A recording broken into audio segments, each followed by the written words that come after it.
हरे कृष्णा। आज है माघ मास के शुक्ल पक्ष की त्रयोदशी तिथि, जिसे हम नित्यानंद त्रयोदशी के नाम से जानते हैं। नित्यानंद प्रभु यानी स्वयं बलराम जी और नित्यानंद त्रयोदशी यानी कि जब चैतन्य महाप्रभु के साथ यानी भगवान श्री कृष्ण के साथ बलराम जी नित्यानंद प्रभु बनकर इस धरातल पर प्रकट होते हैं, वही पावन दिन यानी नित्यानंद त्रयोदशी का दिन। हमारी भारतीय वैदिक परंपरा में ऐसे अनेक महान संत हुए हैं जिन्होंने समाज में प्रेम, करुणा और भक्ति का दीपक जलाया और कई बार भगवान स्वयं भक्त बनकर इस पृथ्वी पर अवतरित होते हैं। और आज हम बात करने वाले हैं स्वयं नित्यानंद प्रभु की, यानी कि जो स्वयं बलराम जी के अवतार हैं। उन्हें दयालु अवतार भी कहा जाता है और प्रेम से उन्हें निताई के नाम से जाना जाता है। उनकी करुणा की कोई सीमा नहीं थी, जिन्होंने समाज के सबसे त्यागे हुए, सबसे पतित और अधम व्यक्तियों को भी अपने प्रेम और करुणा से हृदय से लगाया। और आज हम बात करेंगे वही नित्यानंद प्रभु के बारे में। तो चलिए आज नित्यानंद त्रयोदशी के अवसर पर भगवान नित्यानंद से जुड़ी हुई इन सुंदर पौराणिक कथा और उनके जीवन दर्शन के विषय में श्रवण करते हैं। आइए आज की कथा आरंभ करते हैं। समय था लगभग 15वीं शताब्दी का और स्थान था बंगाल में एक चक्र गांव, जो आज पश्चिम बंगाल के बीरभूम जिले में स्थित है। ये वही पवित्र भूमि थी जहां महाभारत काल में भीम ने बकासुर का वध किया था। और इसी पावन धरा पर एक अत्यंत संस्कारी और परम भक्त ऐसे ब्राह्मण परिवार में माघ मास के शुक्ल पक्ष की त्रयोदशी तिथि के दिन एक दिव्य बालक का जन्म होता है। उस ब्राह्मण का नाम था हड़ाई पंडित, जो कि स्वयं एक विद्वान ब्राह्मण थे, और उनकी पत्नी का नाम था देवी पद्मावती, जो स्वयं संस्कारी, सदाचारी और भक्तिमय स्त्री थी। जब उनके सुंदर परिवार में इस दिव्य बालक का जन्म हुआ तो संपूर्ण गांव में अद्भुत हर्ष उल्लास छा गया। आकाश से देवताओं ने पुष्प वर्षा की। उस बालक के शरीर पर एक दिव्य कांति थी। उसके मुख पर अलौकिक तेज और मुस्कान थी। ज्योतिषियों ने भविष्यवाणी की कि ये कोई साधारण बालक नहीं है। बालक का नाम रखा गया नित्यानंद, और इसका अर्थ है जिसका आनंद नित्य है, जो सदैव आनंद में लीन रहता है। कुछ लोग उन्हें प्रेम से निताई के नाम से पुकारने लगे। निताई का बचपन अत्यंत चमत्कारी था। वो अपने सखाओं के साथ प्रतिदिन भगवान की लीलाओं का अभिनय किया करते। कभी वे श्री राम बनते तो कभी लक्ष्मण और कभी हनुमान, लेकिन सबसे अधिक उन्हें लक्ष्मण का चरित्र निभाना अच्छा लगता था। नाट्य में अभिनय करते करते वे इतने भाव में आ जाते कि उन्हें देखकर लगता कि जैसे साक्षात लक्ष्मण ही उनके सामने खड़े हो गए हो। एक दिन वे राम और रावण के युद्ध का अभिनय कर रहे थे। नित्यानंद लक्ष्मण बने हुए थे और रावण के पुत्र मेघनाद के बाण से मूर्छित हो गए। उनकी मूर्छा इतनी सच्ची थी कि सभी ग्रामवासी घबरा गए। उनके माता पिता रोने लगे और फिर भी वो उठ नहीं रहे थे। और तब हनुमान बने हुए उस बालक ने संजीवनी बूटी लाने का अभिनय किया और तब जाकर नित्यानंद प्रभु जाग गए। इस प्रकार अनेक दिव्य लीलाओं से उनका बाल्यकाल व्यतीत हुआ। नित्यानंद प्रभु के माता पिता अपने निताई को अत्यंत गहरा प्रेम करते थे। वे निताई के बिना एक क्षण भी नहीं रह पाते थे। उनका प्रिय पुत्र निताई सदैव उनकी आंखों के सामने ही रहता था और निताई भी अपने माता पिता से उतना ही गहरा प्रेम करते थे। लेकिन काल का चक्र चला और एक समय ऐसा आया जब उन्हें अलग होना पड़ा। जब नित्यानंद प्रभु लगभग 12 या 13 वर्ष के हुए तो एक दिन एक सन्यासी उनके घर पर आते हैं। वे तीर्थ यात्रा पर निकले हुए थे और फिर हड़ाई पंडित और पद्मावती उनका आदर सत्कार करके उन्हें घर पर आमंत्रित करते हैं, उन्हें भोजन करवाते हैं। जब हड़ाई पंडित और पद्मावती देवी इस सन्यासी का स्वागत सत्कार कर रहे थे तो उस समय नित्यानंद प्रभु भी उनकी सहायता कर रहे थे। और जब सन्यासी ने नित्यानंद प्रभु को देखा तो वे उनसे मोहित हो गए। उन्होंने हड़ाई पंडित से कहा, हे ब्राह्मण, आपका ये पुत्र कोई साधारण बालक नहीं है। उसके अंदर दिव्य तेज है और इसलिए मैं इसे अपने साथ तीर्थ यात्रा पर ले जाना चाहता हूँ। वहाँ भ्रमण करते हुए वो सभी शास्त्रों का ज्ञान प्राप्त करेगा। जब हड़ाई पंडित ने ये सुना तो उनके पैरों के तले से जमीन खिसक गई। अपने प्रिय पुत्र को वो कैसे दे सकते थे, लेकिन सन्यासी का आग्रह बहुत प्रबल था और उस युग में सन्यासी या साधु का आदेश टालना पाप समझा जाता था। इसलिए बहुत भारी मन से, अश्रुपूर्ण नेत्रों से हड़ाई पंडित ने अपने पुत्र नित्यानंद को उस सन्यासी के हाथों में सौंप दिया। कुछ स्थानों पर वर्णन प्राप्त होता है कि वो सन्यासी लक्ष्मीपति तीर्थ नाम के थे, जो कि माधव संप्रदाय के एक प्रसिद्ध संत थे। अपने पुत्र को ऐसे जाता हुआ देखकर पद्मावती देवी तो रो रो कर बेहाल हो गई। नित्यानंद प्रभु को विदा करते हुए ऐसा लग रहा था जैसे उनके प्राण बस निकल ही जाएंगे, और नित्यानंद प्रभु भी अपने माता पिता के चरणों में गिर पड़े, उन्हें बार बार प्रणाम करते रहे और फिर वे चल पड़े उस यात्रा पर जिसके बारे में ना तो उन्हें पता था कि वो कब लौटेंगे और ना वो ये जानते थे कि वो कहाँ जा रहे हैं। नित्यानंद प्रभु के जाने से हडाई पंडित और पद्मावती देवी का जीवन दुख और अश्रुओं से भर गया। वे अपने पुत्र के वियोग में जलते रहे, प्रतिदिन अपने पुत्र की प्रतीक्षा करते हुए, द्वार पर उसकी राह देखते हुए लंबा समय बीत गया, और इस प्रकार अपने पुत्र के विरह में उन दोनों ने अपने प्राण त्याग दिए। नित्यानंद प्रभु लगभग 20 वर्षों तक भारत के विभिन्न तीर्थ स्थलों की यात्रा करते रहे। वे गया, काशी, प्रयाग, मथुरा, वृंदावन, द्वारिका, जगन्नाथपुरी सभी पवित्र स्थानों पर गए, और इस यात्रा के दौरान उन्हें माधवेंद्रपुरी जैसे महान संत का सानिध्य प्राप्त हुआ। एक परम वैष्णव आचार्य माधवेंद्रपुरी एक ऐसे संत थे जिन्होंने बंगाल में प्रेम भक्ति की धारा को पुनर्जीवित किया था। नित्यानंद प्रभु ने उनसे प्रेम भक्ति का सार सीखा। वृंदावन में जाकर उन्होंने भगवान श्री कृष्ण की लीला स्थलियों का दर्शन किया। यमुना के तट पर बैठकर उन्होंने घंटों तक भगवान का स्मरण किया। गोवर्धन पर्वत की परिक्रमा की, राधा कुंड और श्याम कुंड में स्नान किया। लेकिन इन 20 वर्षों में उनके मन में एक तीव्र अभिलाषा जागृत होने लगी। वे जानते थे कि बंगाल की धरती पर स्वयं भगवान श्री कृष्ण आने वाले हैं, श्री चैतन्य महाप्रभु बनकर, और उन्हें मिलने की, उनके चरणों में गिरने की उनकी आतुरता अब बढ़ती जा रही थी। उधर 1506वीं शताब्दी में नवद्वीप के अंदर चैतन्य महाप्रभु का हरिनाम संकीर्तन आंदोलन प्रतिदिन आगे बढ़ रहा था। लोग झूमते, नाचते, गाते और भगवान को पुकारते थे। पूरा बंगाल इस प्रेम भक्ति की लहरों में डूब रहा था। और एक दिन नित्यानंद प्रभु नवद्वीप पहुंचते हैं। उन्हें किसी ने बताया कि चैतन्य महाप्रभु नंदन आचार्य के घर पर पधारे हुए हैं। 20 वर्षों से जिस क्षण की प्रतीक्षा कर रहे थे वो क्षण आखिर आ रहा था। वे तीव्र गति से नंदन आचार्य के घर की ओर दौड़े। जैसे ही नित्यानंद प्रभु द्वार पर पहुंचे, चैतन्य महाप्रभु ने उन्हें देखा, और फिर कुछ ऐसा हुआ जिसे शब्दों में वर्णित करना असंभव है। महाप्रभु दौड़कर नित्यानंद प्रभु के पास गए, उन्हें गले से लगाया।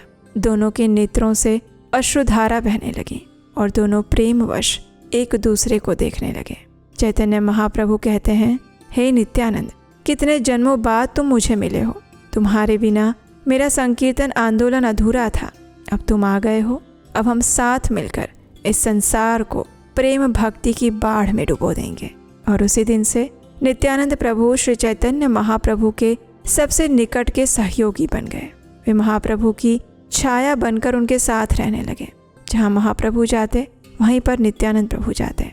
और फिर होती है एक ऐसी घटना जिसने नित्यानंद प्रभु को दयालु अवतार की उपाधि प्रदान कराई। नवद्वीप में उस समय 2 भाई रहते थे और उनका नाम था जगाई और मथाई। वे दोनों ही समाज के सबसे पतित, सबसे भ्रष्ट व्यक्ति थे। मदिरा पान करना, वेश्यागमन करना, ब्राह्मणों को प्रताड़ित करना, मंदिरों में उत्पात मचाना, चोरी और लूटफाट करना, यही उनका काम था। लोग उनसे भयभीत रहते थे। रात में उनके नाम से बच्चे रोना बंद कर देते थे। तो एक दिन चैतन्य महाप्रभु ने नित्यानंद प्रभु से कहा, हे नित्यानंद, हमारा प्रेम भक्ति आंदोलन सबके लिए है। ब्राह्मण हो या शूद्र, पंडित हो या मूर्ख, पतित हो या उद्धारित, सबको भगवान का नाम समान रूप से मिलना चाहिए। जाओ, घर घर जाकर हरिनाम की दीक्षा दो। चैतन्य महाप्रभु का आदेश पाकर नित्यानंद प्रभु और हरिदास ठाकुर दोनों घर घर जाकर सबको हरिनाम के बारे में प्रचार करने लगे। और उसी स्थान पर रहते थे जगाई मधाई। जगाई मधाई को देखकर नित्यानंद प्रभु ने सोचा कि अरे, ये तो सबसे पतित है, और इसका अर्थ है ये भगवान की कृपा प्राप्त करने के लिए सबसे योग्य व्यक्ति हैं। ऐसा सोचकर वे पहुंच गए जगाई मधाई के पास और उनसे जाकर कहने लगे, हे जगाई मधाई, भगवान श्री कृष्ण का नाम लो, बोलो, हरि बोल। नित्यानंद प्रभु की बात सुनकर जगाई मधाई को हंसी आ रही थी। उन्होंने उन्हें डांटते हुए कहा, अरे ओ सन्यासी, हमें तुम्हारे भगवान से कोई मतलब नहीं है। चलो हटो यहाँ से, हमारे सामने मत आओ। लेकिन नित्यानंद प्रभु नहीं हटे। वे बार बार उन्हें समझाते रहे और फिर आखिर जगाई को क्रोध आ गया। वो उन्हें मारने के लिए दौड़ा। अब ये देखकर नित्यानंद प्रभु और हरिदास ठाकुर वहाँ से चले गए। कुछ समय बाद दोबारा नित्यानंद प्रभु ने प्रयास किया और जब वे दोबारा उनके पास गए तो वे हाथ जोड़कर उनके पैर पकड़कर जगाई मधाई को भगवान का नाम एक बार लेने के लिए प्रार्थना करने लगे। अब ये देखकर जगाई अत्यंत क्रोधित हो गया। उसने वहाँ से पत्थर का एक टुकड़ा उठाया और नित्यानंद प्रभु को मार डाला और उससे नित्यानंद प्रभु को गहरी चोट लग गई। उनका खून बहने लगा। मधाई के हृदय में ये देखकर कुछ कंपन हुआ। उसने अपने भाई जगाई को रोकने का प्रयास किया, लेकिन फिर भी जगाई का क्रोध शांत नहीं हुआ। और जैसे ही नित्यानंद प्रभु को लगने का समाचार मिला, उसी क्षण चैतन्य महाप्रभु वहाँ पर प्रकट हो गए। उन्होंने क्रोध में आकर अपना सुदर्शन बुला लिया और कहने लगे, आज मैं इन पापियों का संहार कर दूंगा। लेकिन तभी नित्यानंद प्रभु दौड़कर महाप्रभु के चरणों में गिर गए और उन्हें कहने लगे, नहीं प्रभु नहीं, उन्हें क्षमा कर दीजिए। ये नहीं जानते कि वे क्या कर रहे हैं। कृपया आप उन्हें अपना शुद्ध प्रेम प्रदान कीजिए। नित्यानंद प्रभु की ये करुणा देखकर जगाई मधाई का हृदय पिघल गया। वे नित्यानंद प्रभु के चरणों में गिर पड़े और रोने लगे और उनसे क्षमा याचना करते हुए कहने लगे, हे प्रभु, हमें क्षमा कर दीजिए। हम महापापी हैं, हमसे बड़ा अपराधी कोई नहीं। लेकिन चैतन्य महाप्रभु का क्रोध अभी भी शांत नहीं हो रहा था। जब नित्यानंद प्रभु ने उन्हें क्षमा कर दिया, तब जाकर चैतन्य महाप्रभु ने उन्हें अपना आशीर्वाद प्रदान किया। और यही थी नित्यानंद प्रभु की विशेष करुणा और उनकी महानता, जिसे समाज त्याग देता है, जिन्हें कोई स्पर्श नहीं करना चाहता। नित्यानंद प्रभु उन्हें स्वीकार करते हैं, उन्हें प्रेम प्रदान करते हैं। हमारे शास्त्रों में नित्यानंद प्रभु को भगवान बलराम जी का अवतार बताया गया है। जैसे द्वापर युग में बलराम जी श्री कृष्ण के अग्रज थे और उनकी हर लीला में साथ रहते थे, वैसे ही कलयुग में नित्यानंद प्रभु चैतन्य महाप्रभु के साथ रहते थे। हमारे महान वैष्णव आचार्य श्री नरोत्तम दास ठाकुर तो गाते भी हैं, निताय पद कमला कोटि चंद्र सुशीतला, निताय पद कमला कोटि चंद्र सुशीतला, ये छाया जगत जुड़ाय, ये छाया जगत जुड़ाय। यानी कि नित्यानंद प्रभु के चरण कमल करोड़ों चंद्रमा के समान शीतल हैं, जिनकी छाया में संपूर्ण जगत शीतलता प्राप्त करता है। नित्यानंद प्रभु को कृपा अवतार भी कहा जाता है।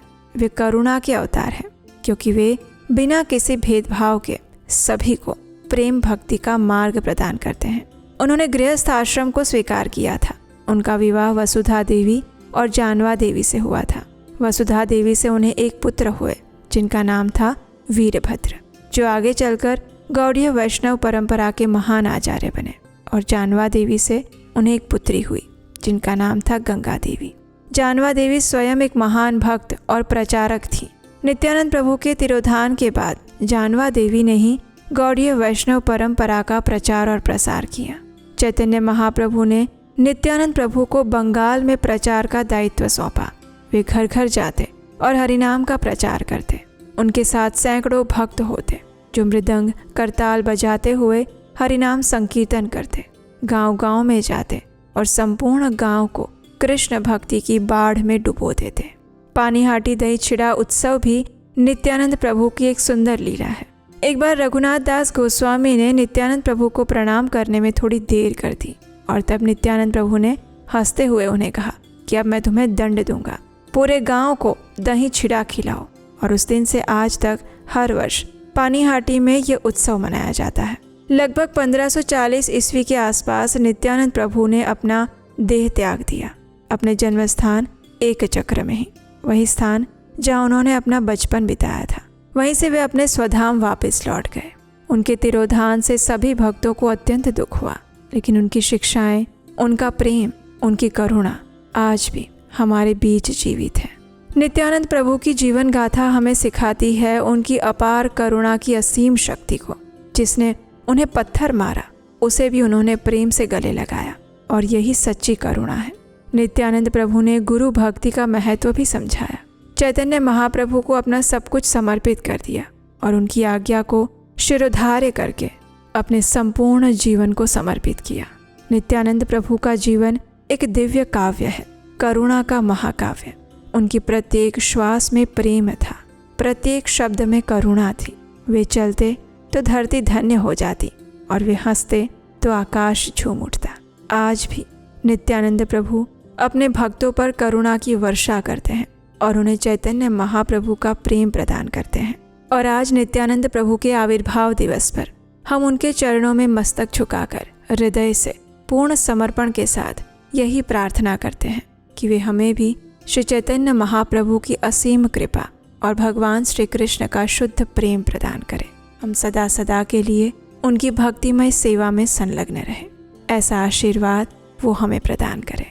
और इसी प्रार्थना के साथ आज की इस कथा को यहीं पर विराम देते हैं। आज की ये कथा आपको कैसी लगी और आज की कथा से आपने क्या 3 चीज़ें सीखी, ये हमें नीचे कमेंट बॉक्स में लिखकर अवश्य बताइएगा, क्योंकि कथा हमेशा शिक्षा के साथ आती है। प्रत्येक कथा के अंदर कुछ न कुछ हमारे लिए शिक्षा छिपी होती है, और अगर आपको वो शिक्षा मिल गई है तो उसे कमेंट बॉक्स में साझा करना मत भूलिएगा। आप सभी को नित्यानंद त्रयोदशी पर्व की बहुत सारी शुभकामनाएं। भगवान नित्यानंद प्रभु की असीम कृपा आप और आपके परिवार पर सदैव बनी रहे, यही प्रार्थना करते हैं। और जाने से पहले अगर पहली बार इस चैनल पर आए हैं तो इस चैनल उपदेशाष्टकम को सब्सक्राइब ज़रूर कर लीजिएगा। नोटिफिकेशन ऑन करके इस वीडियो को लाइक कीजिएगा, क्योंकि यहीं पर आपको मिलेंगी वैदिक शास्त्रों से ली गई प्रमाणभूत यथारूप पौराणिक कथाएं बिना किसी मिलावट के।